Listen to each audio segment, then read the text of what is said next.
Vietnam says the oil rigs are within its territorial waters and released this video of what it says is a Chinese vessel ramming a Vietnamese fishery control boat near the site.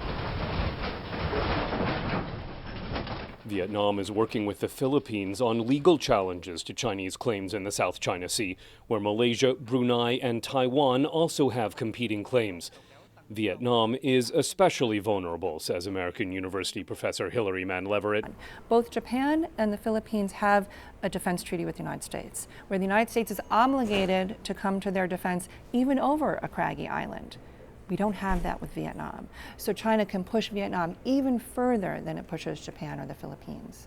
Chinese Foreign Ministry spokesman King Gong says those pushing for international arbitration in the South China Sea are violating legal norms.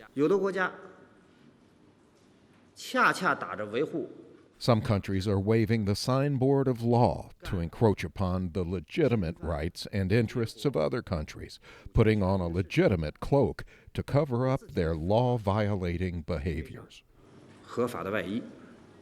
While the United States is helping upgrade the Filipino Navy, Washington is not taking a position on any of the rival claims in the South China Sea.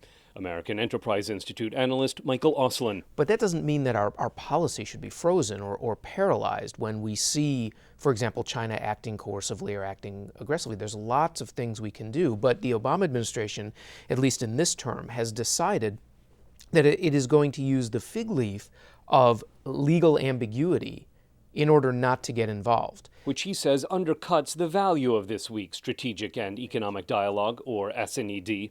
Seriously, we have to ask, what is the point of the S&ED anymore? It has achieved nothing substantive. Foreign and defense ministers' talks in Beijing follow China's Navy joining for the first time U.S.-led naval exercises off Hawaii. U.S. officials say that could help address multilateral challenges. Chinese officials say it shows the positive attitudes of the Chinese armed forces in maintaining regional security and stability. Scott Stearns, VOA News at the State Department.